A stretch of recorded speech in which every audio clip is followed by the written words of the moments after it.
Our story begins in Gotham City, with a Superman confronting his old comrades in the Justice League. But Batman says there is no point in his return, as something has reduced Gotham to ruins and is coming for the heroes next. They hear an unknown voice, warning the heroes that they have proven themselves unworthy. They cannot find the source of their tormentor, when suddenly the ground erupts around the League. Most of the heroes perish in the attack, but Superman manages to race off to safety. Clark wonders if he should help the people of Gotham, but decides against it, wanting the citizens to suffer like he has. As he looks over the ruins, a massive fist appears out of the earth and swallows Kent whole. The voice remarks that this city is yet another failed experiment, and he must begin once again. Elsewhere, Thomas Wayne appears in an unknown place. One by one, other heroes from Earth 2 begin to appear with him. They are confused, as the last thing anyone remembers was their final stand against the forces of Apocalypse. In his grief over losing his wife Barbara Gordon, Dick Grayson attacks Wayne, and the heroes begin to fight amongst themselves. They should all be dead, and it seems that Earth 2 has been destroyed. Before they can get their bearings, metal erupts from the ground and begins to attack the team. The metal appears to be forming a dome of sorts around them, which this version of Superman manages to slow down with his freezing breath. A voice then calls out to them, and the planet, a sentient being, appears before them in his avatar, a being created by merging ideas of various forms of Brainiac into one. This Brainiac demands to know why the intruders are here without a city, and Alan Scott explains that their home was destroyed. Brainiac says this is unacceptable. It is strange they arrived here without a host city, and the being wonders if he miscalculated something. He explains that he brings cities here at their last possible moment of existence. An error must have occurred, and he brought Earth 2 heroes here too late and without a city of their own. The being interprets this error as a signal that no more cities are coming.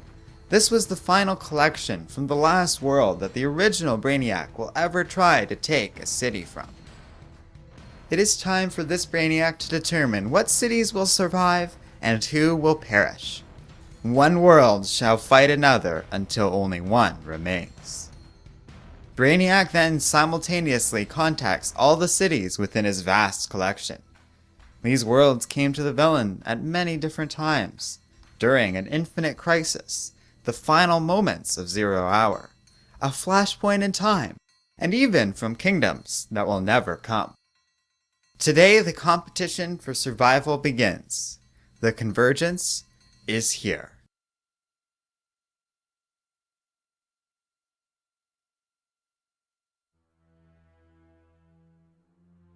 Hello and welcome to Comic Island. My name is Arden, and this is my recap and review of Convergence number 1. So it's no secret I was a little disappointed with number 0. I found that comic to not be accessible to new readers and not what I was hoping for at all. So I'm happy to say that issue number 1 was much more promising and has even softened my view of number 0 a bit. Overall, this was a cool comic.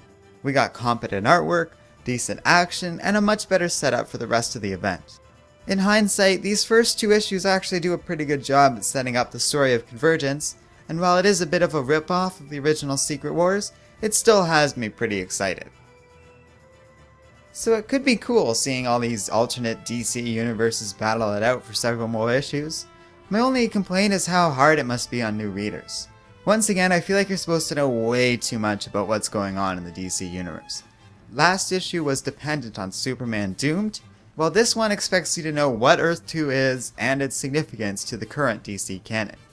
For new or casual readers, I wish that they took the time to explain things a little better than they have, because I feel like people are just going to get completely lost in this.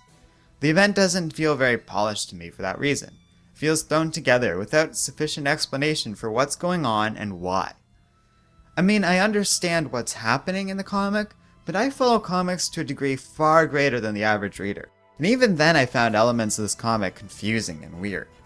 That's a bad sign, because I usually understand even the most confusing comics and storylines out there. So I'm not really convinced that everyone will be able to enjoy Convergence equally, which is a bit of a problem. Luckily, even if you don't understand everything that's going on here, the story should be fun and straightforward enough.